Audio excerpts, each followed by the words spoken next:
Neighbor lady is mad I won't let her kids use my pool unsupervised. I just moved into a new place with a pool out back. Neighbor lady comes up to the fence the other day while I'm having a beer and doing some yard work. After the greetings and whatever, the rest goes like this. The people who lived here before would let my kids use the pool in the summertime. They're really sad about not being able to anymore. Why the guilt trip? Just ask. Oh, well, I don't mind as long as you're there. I can't watch them. Well, the last people would watch them because their own kids were there too. They'd just sit out back.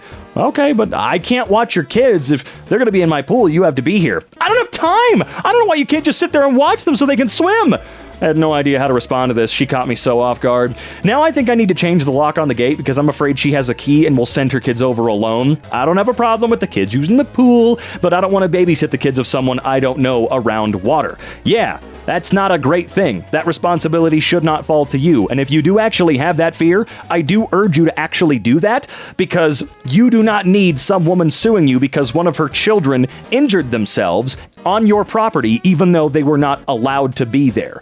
And it does also suck that now she can say, well, you said it was okay. It's just, change the lock ASAP. Please do.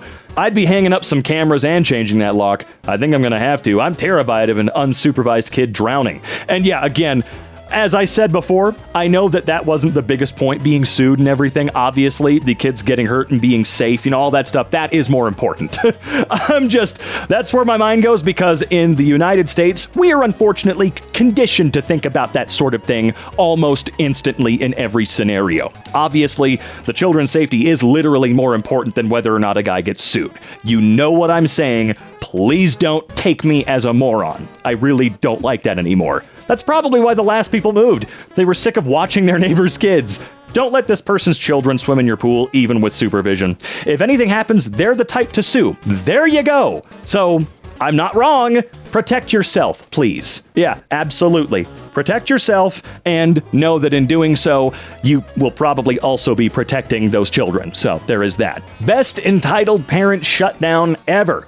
I dearly wish I could claim this was me or even a relative, so I could claim this degree of clever was in my genes, but it was not. It was a bouncer at a small town club, and when he made the comment, there weren't even the expected cinematic oohs or whats one would expect. Just a dead echoing silence from about 40 onlookers. No need for cast. How dumb are you? This mother and daughter pair were trying to get into the club late in the evening. The daughter was clearly young and actually reasonably attractive in quite a nice, fashionable, as best my fashion-blind eyes can tell, outfit. I really don't need to know how attractive anyone's daughter is or whether or not you think they are. I don't know why I don't get it. The mother was not obese, but certainly overweight, and had shoehorned her corpulence into hot pants and a tank top that would have been trashy on a supermodel and Friends. Okay, she was no supermodel. Badly dyed stringy hair, cheap bulky jewelry, spray on orange skin, all the trailer trimmings. All right. I didn't hear how the exchange started,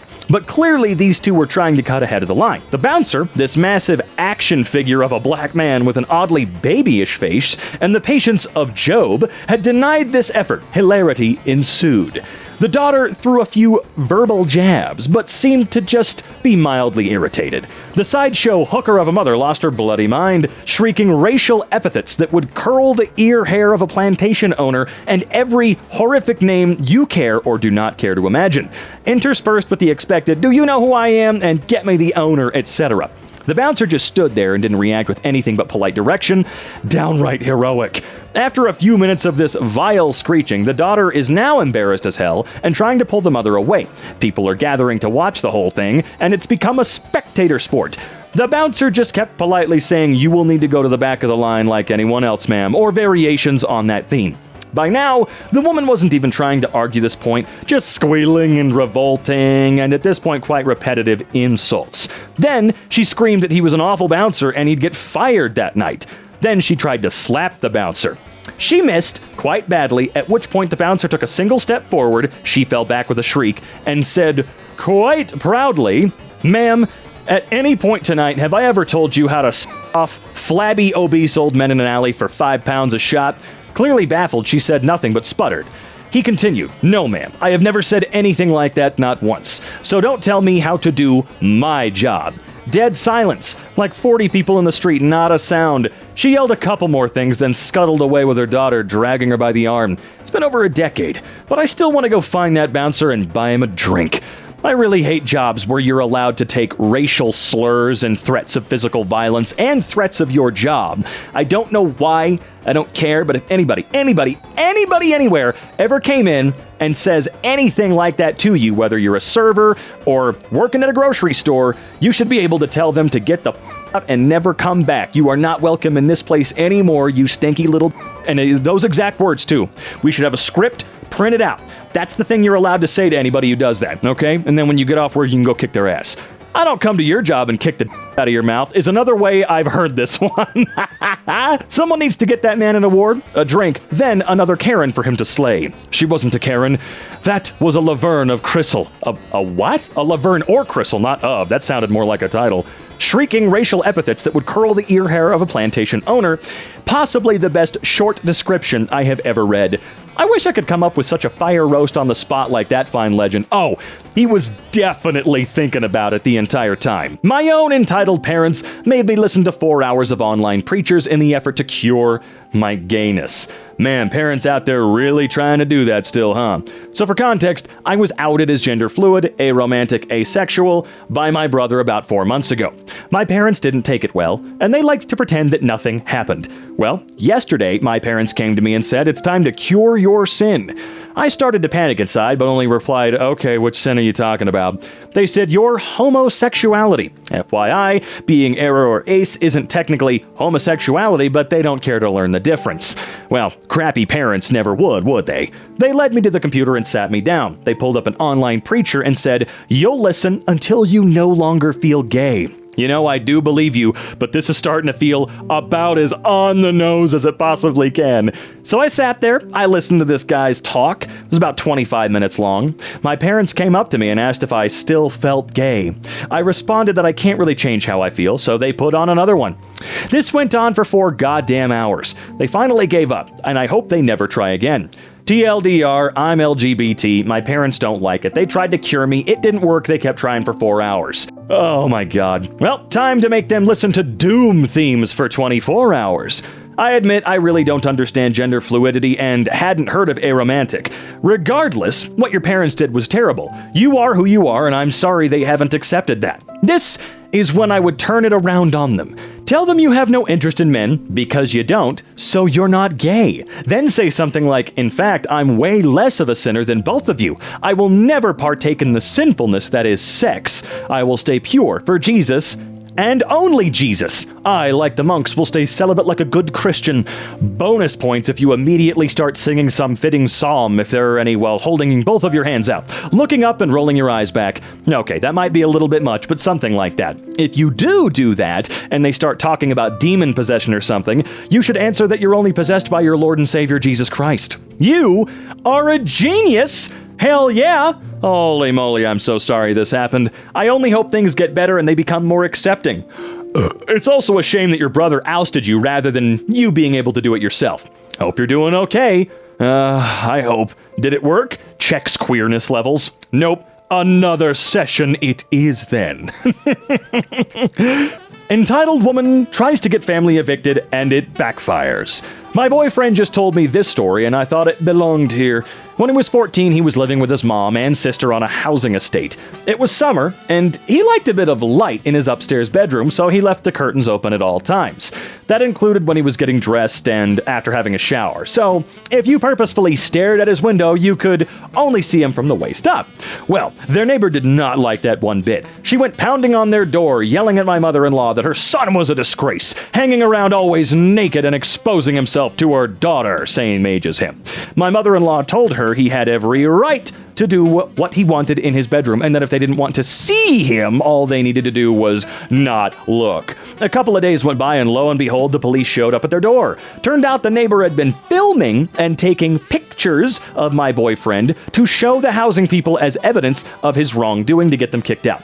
Except that the housing office called the police on her for taking pictures and videos of an underage kid and kicked her and her family out.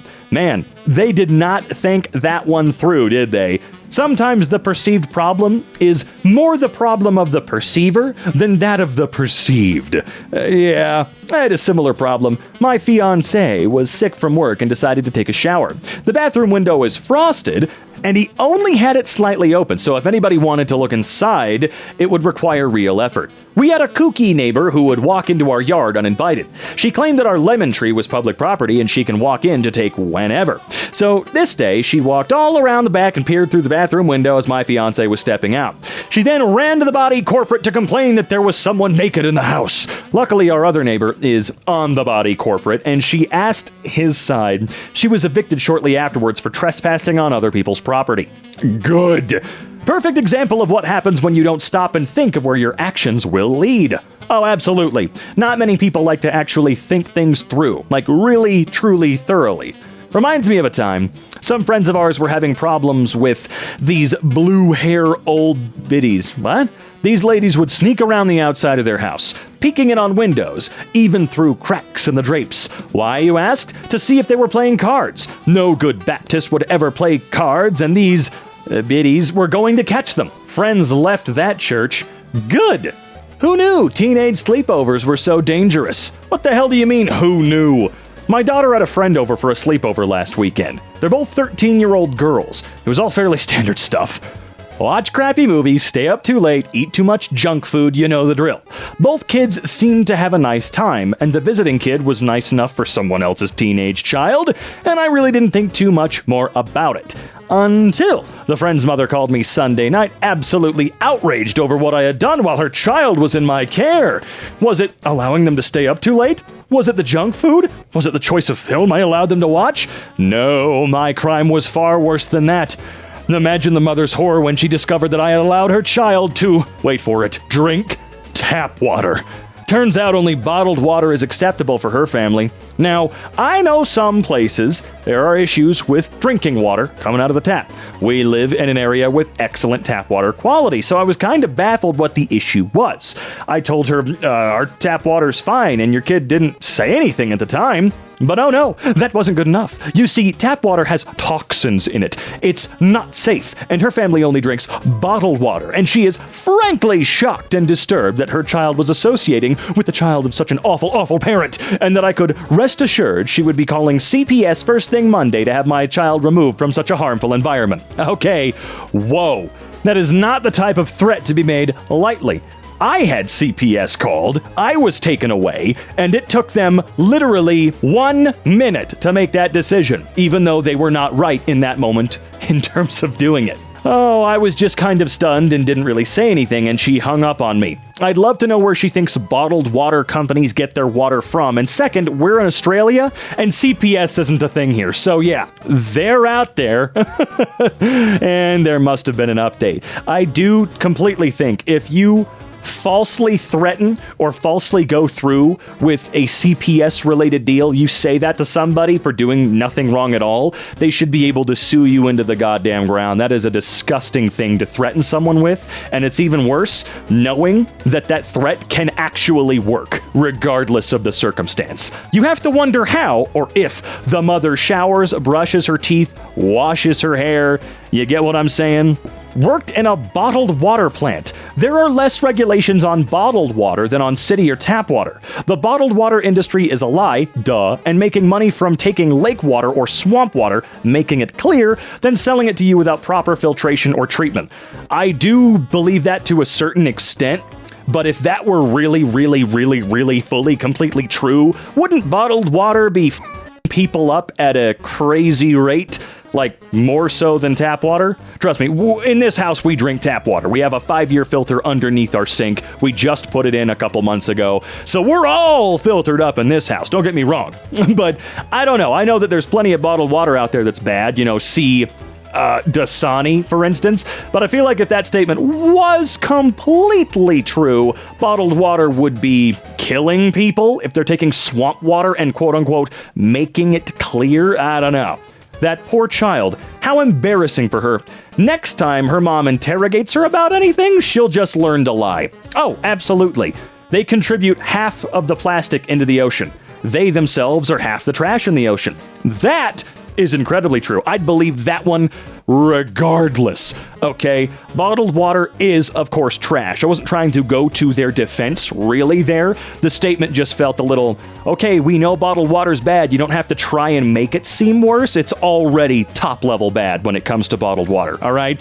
They do not recycle bottles. Less than 10% of all plastic literally ever created in human history has been recycled, okay? So don't trust bottled water companies.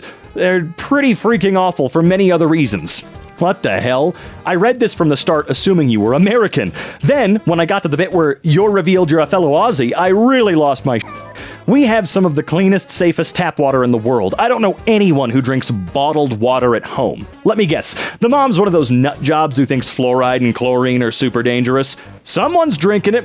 Why else are there pallets and pallets of bottled water in every servo and supermarket? Good point. Who are these weirdos? People that get obsessive very quickly. My parents cut my beard when I was sleeping. My parents had a strict clean shave policy when I was growing up, but now that I'm an adult, and I now live on my own, well, you know, I had grown a kind of long French beard during the lockdown and was visiting my family once the travel restrictions were relaxed.